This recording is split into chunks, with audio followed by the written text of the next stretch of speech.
This week on Vaticano, we celebrate Easter with Eastern Christians and reflect on the role of division of Christians in the conflict in Ukraine.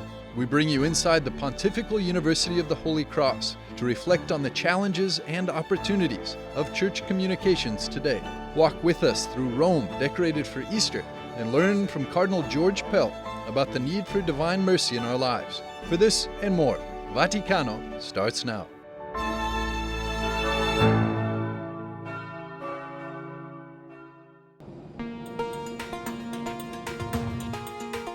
Following Pope Francis' reaction to the ongoing conflict in Ukraine, the Holy Father is taking every opportunity to advocate for peace. The Holy Father has expressed his desire to visit Kazakhstan this year in September. The remarks came following a bilateral conversation via video conference between the Pope and the Kazakh President. The Holy Father is invited to participate in the 7th Congress of Leaders of World and Traditional Religions in the Kazakh capital of Nur-Sultan. The 7th Congress of Leaders of World and Traditional Religions is a platform for religious diplomacy. The unprecedented event will bring religious leaders from over 50 countries together at a round table. And among the invitees are leaders of Judaism, Buddhism, Protestantism, and even the Russian Orthodox Patriarch of Moscow, and Sheikh Ahmed Al-Tayeb, with whom Pope Francis recently signed the document on human fraternity. The theme of the Congress will be the role of religious leaders in the socio-spiritual development of humanity after the pandemic. It's expected that the leaders will come up with a joint document in the form of a declaration, which will be a blueprint for the role of religions in the post-pandemic world. Pope Francis' visit will encourage the faithful that live in one of the farthest peripheries of the Catholic world. The Central Asian region is predominantly Muslim, with a tiny Christian minority. And Pope Francis' trip will mark the 30th anniversary of the establishment of diplomatic ties between Kazakhstan and the Holy See, and 21 years since the visit of St. Pope John Paul II to the country in 2001.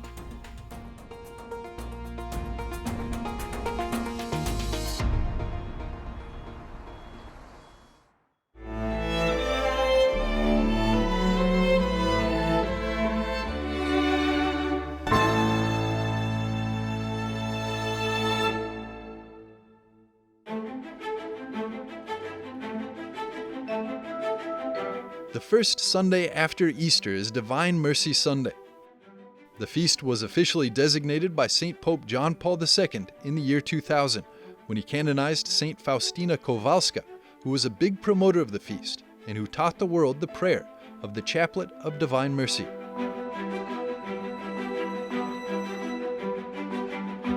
But even before the official designation of the feast, St. Pope John Paul II created the Divine Mercy Shrine here in Rome, inside the Santo Spirito in Sassia Church.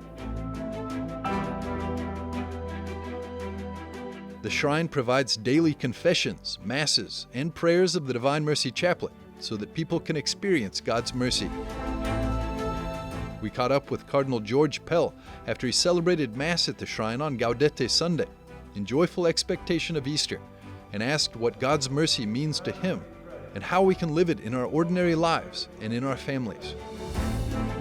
Mercy means forgiveness, offering forgiveness, asking for forgiveness. And as followers of Christ, love is the central love of God, love of one another. Love means following the commandments, love means forgiving, love means treating others the way we would like to be treated ourselves. Being Christian means being merciful and asking for God's mercy. Peace be with you. Cardinal Pell stresses that mercy and forgiveness go hand in hand, and that we should learn forgiveness from Jesus. Sometimes very, very difficult. It is the most difficult commandment that we have to forgive, not just those who hurt us, but eventually those who hurt our loved ones. I remember at a marriage encounter meeting, a wife and mother saying, you decide to forgive, you express that forgiveness, and generally, if the feelings are not there initially, the feelings follow. Forgiveness and mercy go together. Stay with us, and at the end of the show, we'll have a look at the Shrine of Divine Mercy and walk through Rome, decorated for Easter.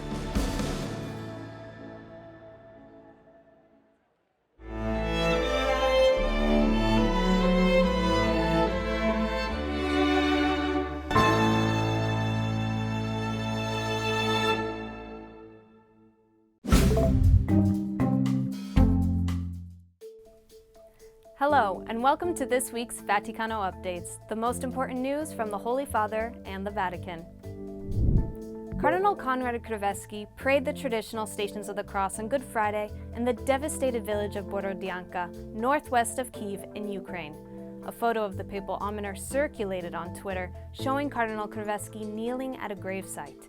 He said him and the papal nuncio of Ukraine stopped to pray where they found many dead, and a grave of at least 80 people buried without identification.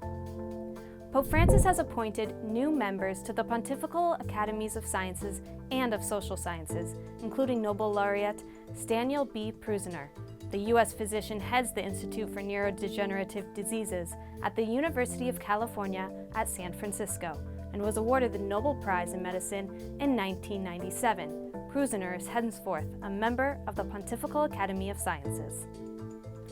In Aleppo, Syria, Christians were able to celebrate Easter for the first time again in St. Elijah's Cathedral. Built in 1873, the cathedral was partially destroyed in 2013 when it fell into the hands of jihadists who set it afire with mortars. The building was restored thanks to the help of charitable organizations such as the Papal Foundation Aid to the Church in Need, which contributed 400,000 euros. Bishop Georg Betzing of Limburg, president of the German Bishops' Conference, responded to a letter warning the country's synodal way could lead to schism by defending the process as a response to abuses in the Church. Bishop Betzing wrote to Archbishop Samuel Aquila of Denver that the synodal way in Germany is an attempt to confront the systematic causes of the abuse and its cover-up. More than 70 bishops from around the world signed an open letter sent by Archbishop Aquila on April 11th that warned sweeping changes to church teaching advocated by the synodal way that may lead to a schism. Thank you for watching us on this week's Vaticano Updates, and enjoy the rest of the show. I'm Rachel Lanz for EWTN Vaticano.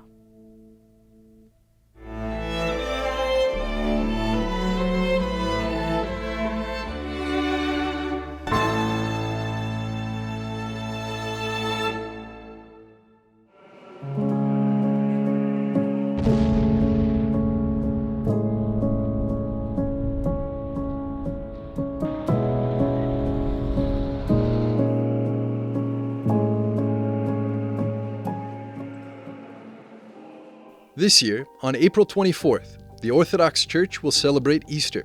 In Ukraine, Russian and Ukrainian soldiers will attend their respective Easter vigils in their trenches and bunkers. The split between the nationalities also manifests itself in their practice of religion. In 2019, the Ecumenical Patriarch of Constantinople recognized the independence of the Ukrainian Orthodox Church from the Russian Orthodox Church. This fired up the tensions between Moscow and Kyiv. Religion plays a key role when it comes to national identity. While Russia always saw Ukraine as part of its territory, the majority of people living in this region increasingly turned towards the West, trying to break away from their eastern neighbor. Independence from the Moscow Patriarchate was another pivotal step. One of the most renowned experts on religion and dialogue, especially with the Orthodox Church, is Cardinal Kurt Koch, the president of the Pontifical Council for Promoting Christian Unity. He has worked for years to improve the relations of the Catholic Church with other Christian churches. EWTN Vatican Bureau Chief Andreas Thonhauser sat down with him briefly before Easter to discuss religion and the war in Ukraine. Eminence. Eminence. The days before Easter marked a time when we contemplate the suffering of Christ.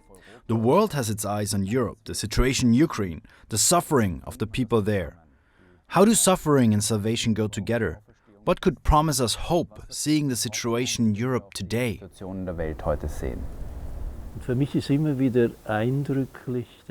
Every time it is a surprise. Good Friday is loud. There is hammering. There is thunder. The night of Easter, however, is calm, silent. Only when the miracle has happened, the resurrection, one recognizes it. We see this also in the world today. The war and all these things that are loud and noisy. It is a real danger that we stop on Good Friday and Holy Saturday, that we lose hope and no longer believe that this will allow something new to rise. The great miracle. Pope Benedict XVI said that the resurrection is the biggest explosion of life that came through Christ. The mystery of Easter should motivate us to gain new hope despite the terrible reality. Let's look on this conflict in the Ukraine, where also religion plays a role. Could you tell us which role religion exactly plays? I would not say that religion plays a role, but the abuse of religion plays a significant role. In Ukraine, Christians are killing Christians. Orthodox kill Orthodox. And that is something terrible. The Russian Orthodoxy sees itself as a defender of persecuted Christians around the world. And this is a wonderful idea and important. We have to raise our voices for the persecuted. But when Christians start to kill each other, how credible is this? Therefore, I support what Pope Francis has said. A religious legitimization of the war is blasphemy. Whoever legitimizes war in the name of God does not speak in the name of our Christian God. Cardinal Kurt Koch isn't the only one who finds strong words for the situation in Ukraine. Also, Pope Francis addressed the ongoing war in his Urbi et Orbi blessing in front of 100,000 faithful in St. Peter's Square for Holy Mass on Easter Sunday. Together with the Pope, they all prayed for peace. Our eyes, too, are incredulous on this Easter of war. We have seen all too much blood, all too much violence. Our hearts, too, have been filled with fear and anguish, as so many of our brothers and sisters have had to lock themselves away in order to be safe from bombing. Also during the Easter Vigil the night before, the Pope spoke about the invasion of Ukraine. At the end of his homily, Pope Francis acknowledged the presence of the mayor of Melitopol, Ukraine, Ivan Fedorov, who had been detained by Russian forces last month. A Vatican spokesman said that the Pope also met briefly with the delegation of local government officials from Ukraine ahead of the Mass. The Pope encouraged the politicians to do everything in their power to bring peace to their people. On Easter Sunday, he said, "We struggle to believe that Jesus is truly risen, that he has triumphed over death. Could it be an illusion? A figment of our imagination? No, it is not an illusion. Today, more than ever, we hear echoing the Easter proclamation so dear to the Christian East. Christ is risen. He is truly risen." While Pope Francis recalled the Easter proclamation dear to the Christian East, Cardinal Koch reminds us that there has been a long process of strengthening the dialogue between the Roman Catholic Church and the Russian Orthodox Church. He is positive that also Orthodoxy as a whole could benefit from this dialogue. Therefore, the Vatican hinted in the days before Easter that a meeting between the Pope and the Patriarch could very well happen in the not-too-distant future. A symbolic yet neutral place would be Jerusalem. The Holy City would be close to Lebanon, a country Pope Francis intends to visit this June. There was this conversation between Pope Francis and Patriarch Kirill of Moscow. For the Patriarch, it was very important to be in touch with the Pope. The Pontiff was, however, very clear in this conversation and urged for peace and an immediate end of war. He made it clear that it is the average person who is paying this very high price for war, the faithful, our flock. The Pope said, "Non siamo clerici cello Stato, siamo pastori." We are not clerics of the state, but pastors. Therefore, we have to radically stand up for peace.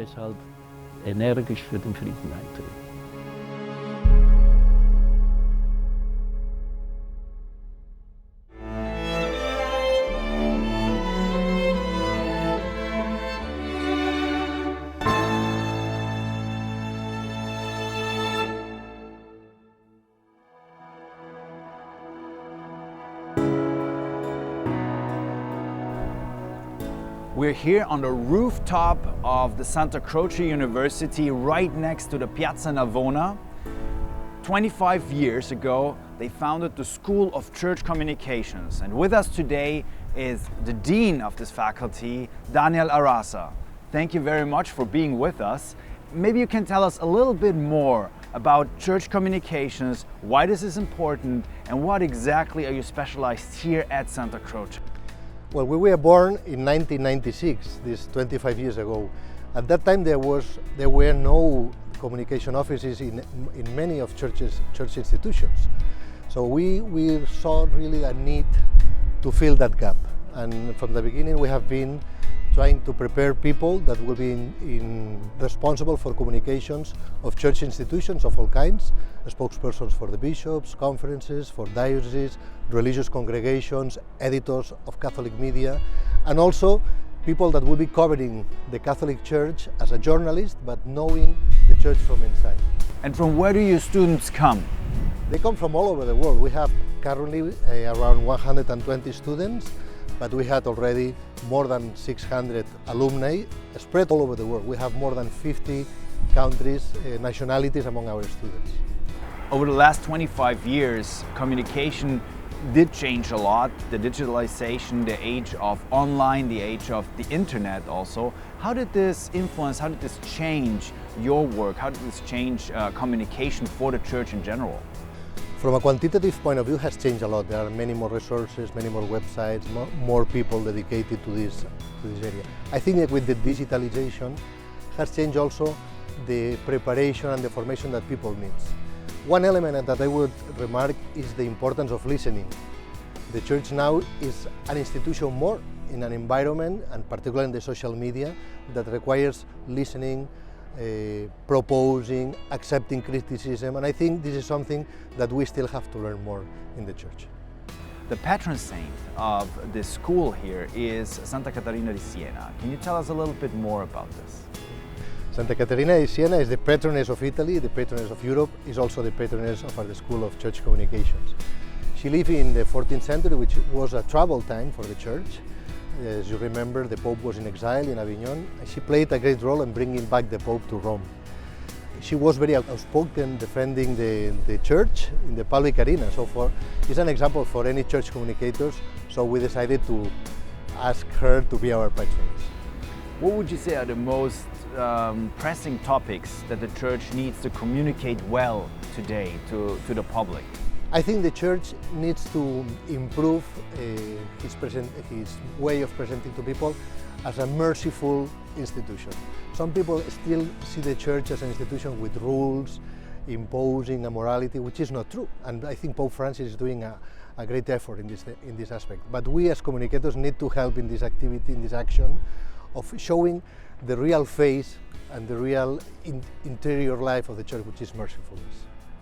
You also engage in research projects. Can you tell us a little bit more about the academic side, the scientific side of the school here? Of course, as a school of communications, we try also to improve and to develop research. We created in 2006 a journal, Church Communication and Culture. It's a journal in English, open access journal, published by Routledge. And with these journals, we try, I think it's very interesting the name of the journal. These three elements, church, communication and culture, are like a triad that shows the nature and the interdisciplinary approach of the journal. Still in some environments, church communications is seen as something churchy, preachy, just for priests, which is not true at all.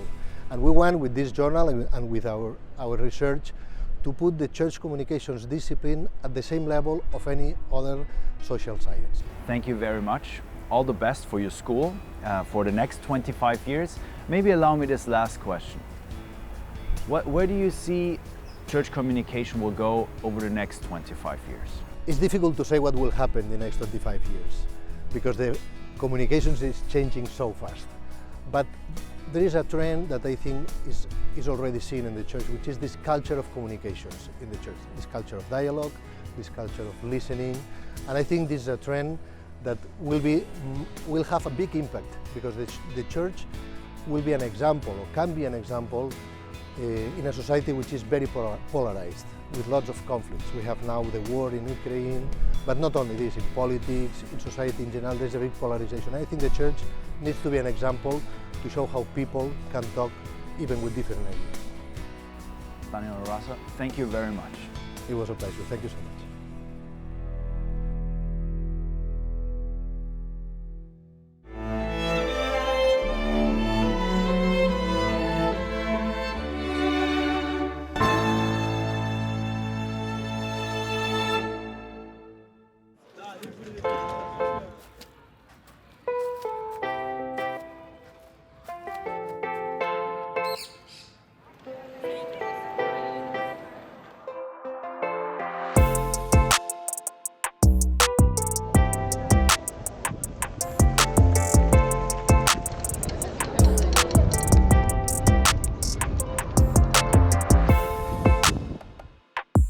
Hello and welcome to this travel video. It's Easter season here in Rome and the Vatican, and in this video I want to offer you 3 places or activities to help you have the best experience possible just after Easter. So let's get started. The first Sunday after Easter is Divine Mercy Sunday, and so our first stop is the Church of Santo Spirito in Sassia.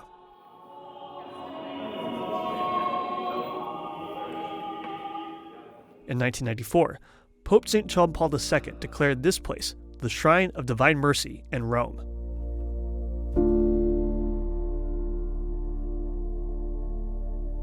Next to the image is a statue of St. Faustina Kowalska. Jesus appeared to St. Faustina in Poland and Lithuania, directing her to have an image of Divine Mercy painted, teaching her the Divine Mercy Chaplet, and asking her to have a feast established in order to make his mercy known. Pope Francis celebrated the Divine Mercy Sunday Mass here the previous 2 years due to the pandemic, but it returns once again this year to St. Peter's Square.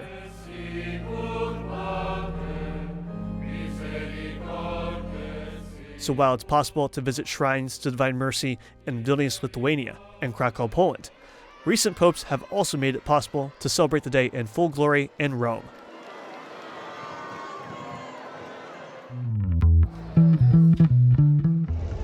Next on our list, get outdoors and go for a ride. In Rome, it's possible to rent bikes or electric scooters, or as they're called in Italian, monopattini. This is Gianluca, he's our shooter. Yes! Let's go. I'll follow you, Mr. Johnson.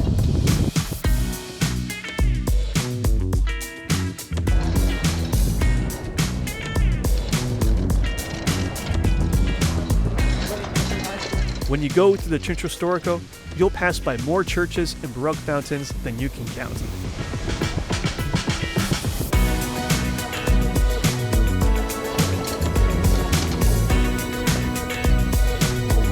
This way and it's that way. I say we go this way.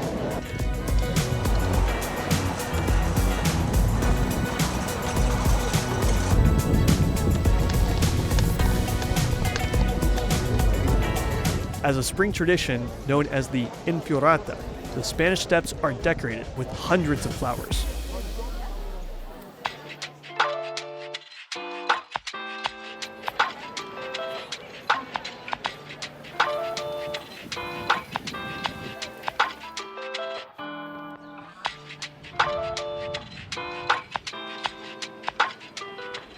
After the ride, take in the view of Rome and its churches, and also share a moment to enjoy good times in Villa Borghese.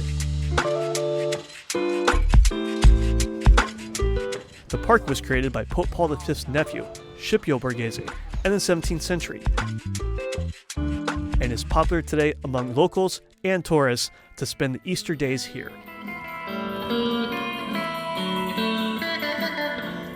For a full Vatican-themed experience in nature, book a tour of the Vatican Gardens,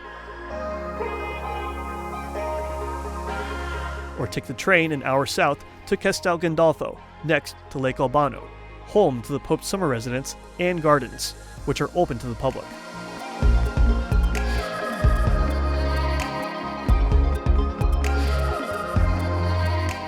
For the last on our list, it wouldn't be an Easter video without candy.